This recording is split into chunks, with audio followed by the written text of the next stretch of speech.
go. And it's all good to go.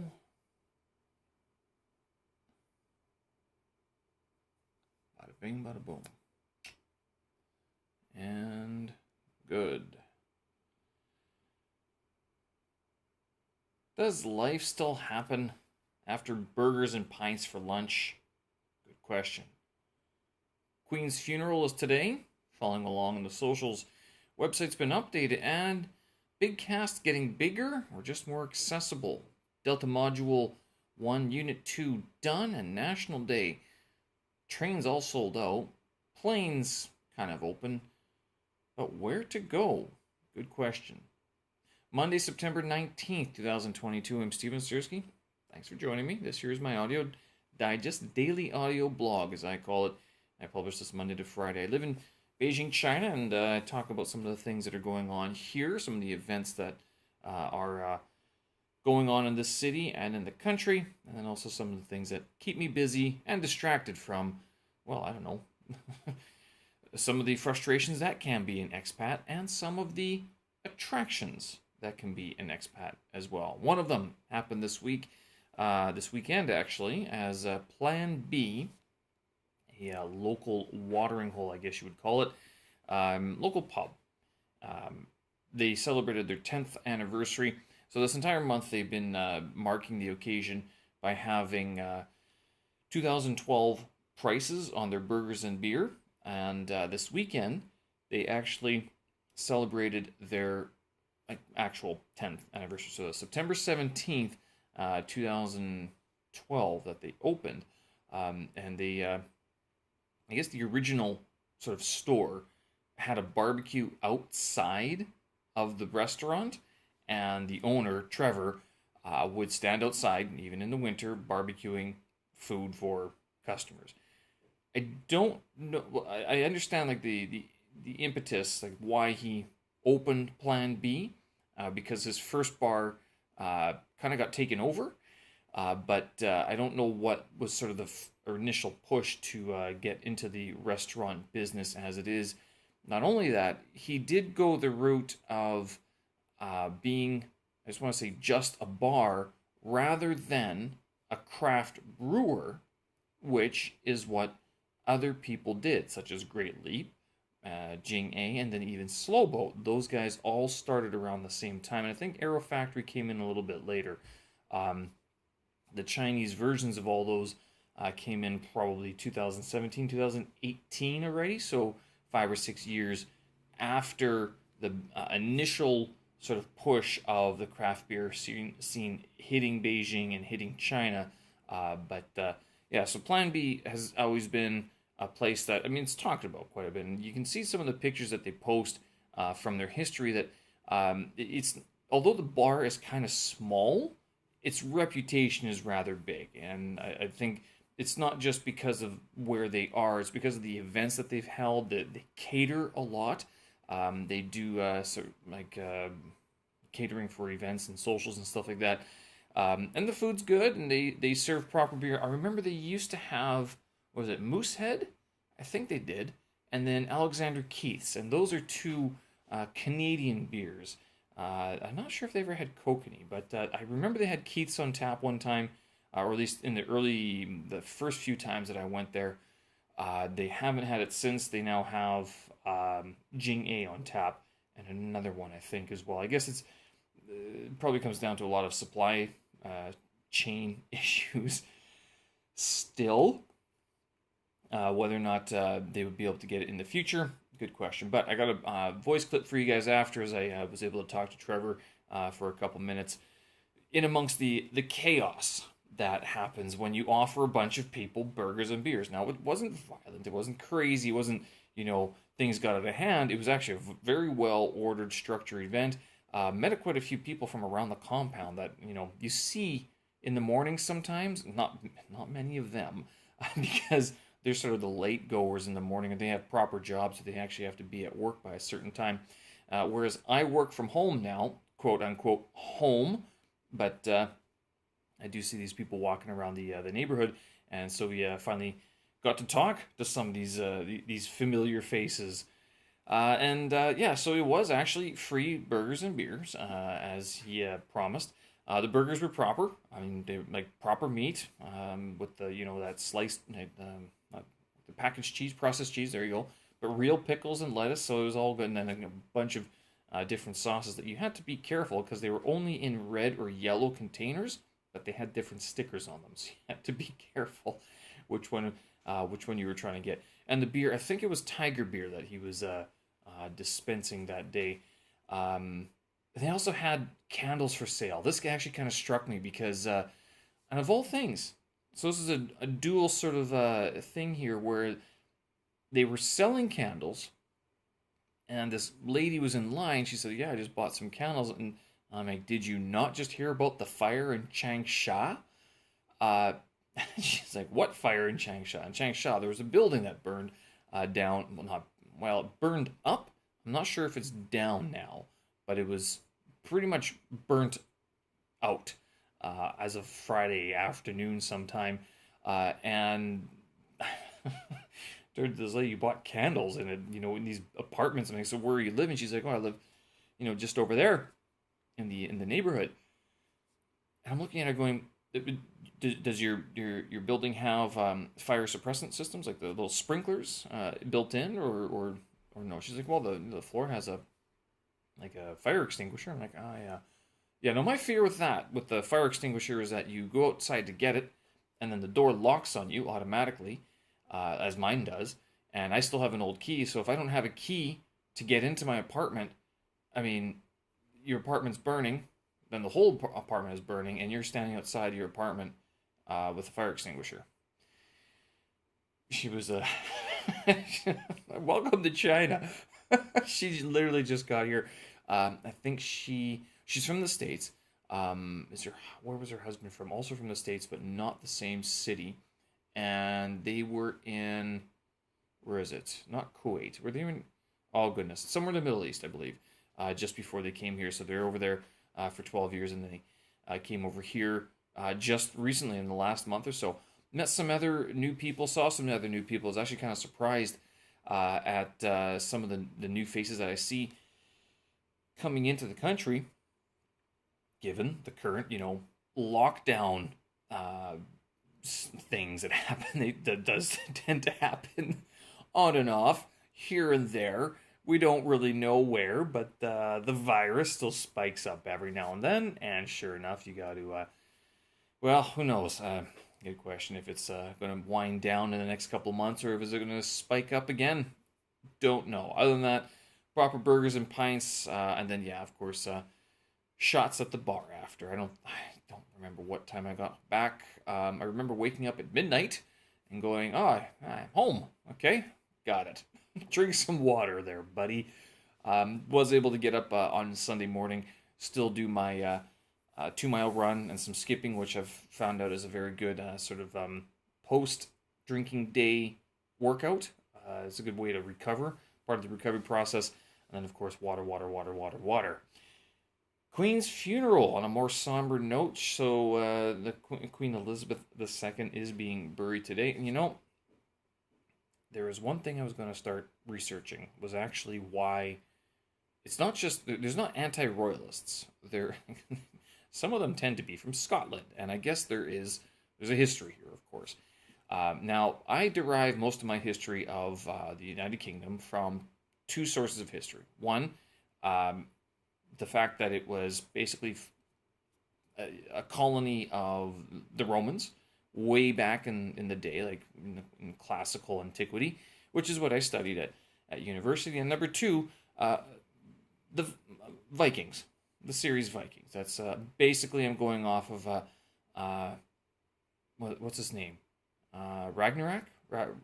Oh goodness, yes, him, and his exploits into the United Kingdom, or the kingdom of that time. So I mean, I haven't really read a lot about the history of the United Kingdom, and why there are some people out there who are like, you know what? Now that she's gone, maybe it's time for a change. Good question. But yeah, it is something I've been meaning to do a little bit more research on. and educate myself a little bit, because I would be interested. I know the United Kingdom as a whole has a lot of history. It's one of the things that fascinates me about London itself. Actually, there's actually a couple things that fascinate me about that city in particular. Number one, Lloyd's Bank. So this is like it's the oldest bank in the world. I mean, aside from there's one, maybe there's some Florence traders or bankers that might have like a similar length of history compared to Lloyd's Bank, but Lloyd's Bank is one of the few banks in the world that has been around for like hundreds of years. They go back to 1400s, I think. Let me double check that, because I know someone's going to try to fact check me on this. But Lloyd's Bank, London, Lloyd's of London insurance. Is it Lloyd's Bank or Lloyd's of London? Oh, good question. Yeah, I'm going to get called out on this one, I know. World's leading. Does Lloyd's of London still exist? One of them went down, I think. Here you go. Lloyd's of London. So it's an insurance company. 334 years old. 1688 is when it was first opened. There's got to be another one. Is it Lloyd's Building? I'm going to have to... Good question. Okay, let's just check this. Lloyd's of London, and then we'll do Lloyd's Bank. Yeah, so that's three. Founded 1688. Oh, that's proper. Lloyd's. How do you spell Lloyd's? 2 L's. Look at that. Lloyd's Bank. Retail banking company. When were these guys founded? I am interested. 1765. Oh, okay, so Lloyd's of London, the insurance company, is 1688, and then Lloyd's Bank is from 1765. But it's still proper, decent, old. So this is one of the things that sort of impresses me about a city like London. And when you talk about the monarch, you talk about these institutions that, have been around for a long time and have become more ceremonial in function rather than functional, in the sense that they're not the ones necessarily calling the shots for day-to-day life, right? I mean, it might be they might be more overseeing trust funds. They're sort of shuffling money around from pocket to pocket and from place to place to help out different places and different peoples and stuff like that. How much do they do? How much, like, it's not as if they don't have a role. It's not as if they aren't serving anyone or anything. It's that maybe that their role has been sort of pushed out of the limelight, pushed out of the spotlight, and is a little bit more micromanagerial, or is it macro-managerial? So they're dealing more with the bigger things rather than, the day-to-day sort of goings on of the people. That being the case, I mean, following the Queen's funeral on the social so far, it's 10 p.m. here, so she should actually be in. Well, it should be all going on now, because it's 4 p.m.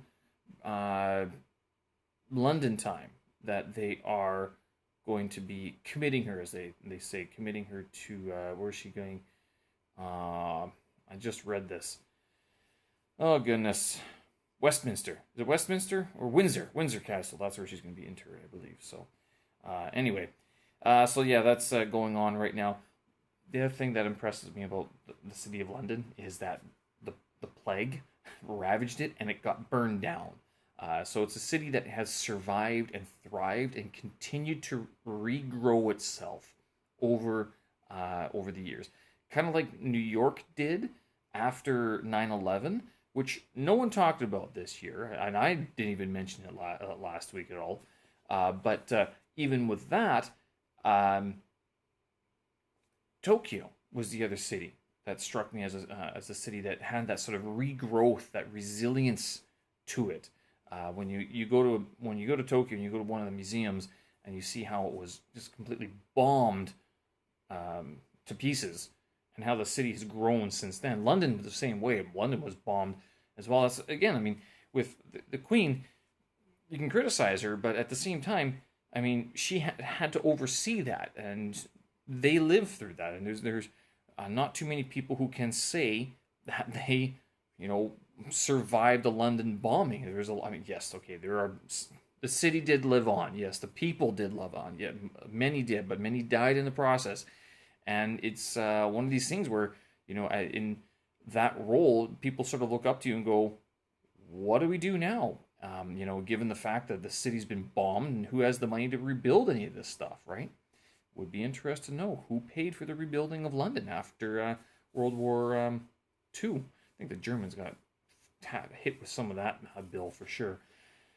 Anyway, so that's what we're following today, watching a little bit on the socials, as they say. So anyway, was able to get some things done this weekend. Website updated, and the big cast getting bigger, or is it just more accessible? By this I mean I've had enough people, and I finally got around to it. I am in the process of uploading. Actually, I've uploaded all the MP3 files to Anchor.fm, which will put it onto Spotify, and then from there I can spit it out to Apple Podcasts and Google Podcasts and probably Amazon Music as well. So the big cast that I've been doing for the last 3 years, where I interview other people, both expats and other creatives, that will finally be available on all the main channels, so you can tell your friends. You can say, hey, look, hey, Mom, I'm on a podcast. Oh, I know that guy, you know, that sort of thing, right? So you can share that around. You can subscribe. You don't have to go to my website anymore and try to download the MP3 and get frustrated with it. I know. I understand. I want it to be indie. Indie route was a limit, and I think I hit the limit, and I think it's time to maybe step up just a little bit more. My major concern with going to some of these big podcast platforms, there's two concerns that I had. Number one was the cost associated. So Libsyn is sort of your big go-to podcast hosting, but it costs like $20 a month to host these things. And I go, well, I already pay for a website.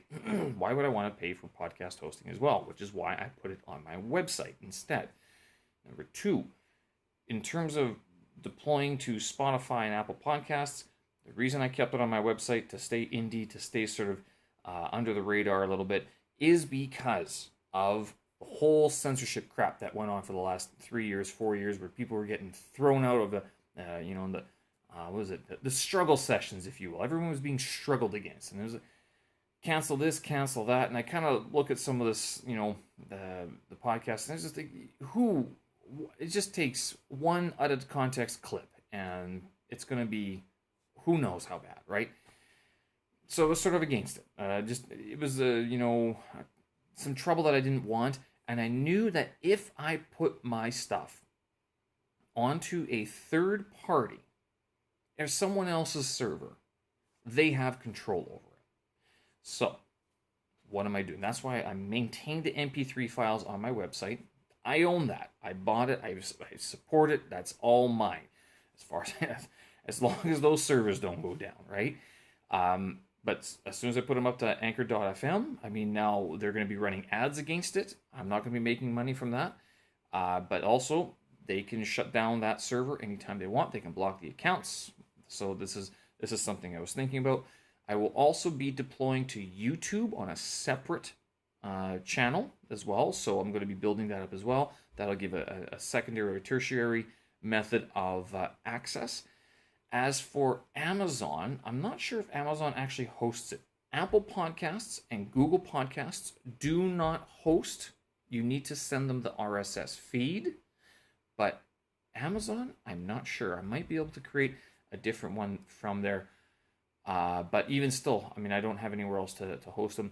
And using Google Drive or Dropbox, that's not what those are meant for. And I think if they see that happening, they might actually shut down the account, because they're meant for file storage, not for file access, streaming and stuff like that. It's too much on the bandwidth.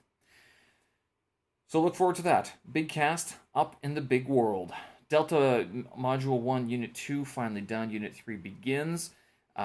This will last throughout the week, and I think actually the the tutor tasks are due on Sunday or Saturday night, not Monday. Not entirely sure. I've been submitting them on Mondays because that's what I was told at the beginning. But I might be late. I might be wrong on that one. Unit 3 this week, Unit 4 next week, and then there's a break in week 5, and that corresponds with National Day here in China, which brings me to my final little yik-yak here. National Day, what are your plans? Good question, because I was looking at the trains, and they're all sold out, and the flights are okay, but a little bit expensive, and also, big question, where would I go? Don't know. Looking somewhere close. I don't know. What?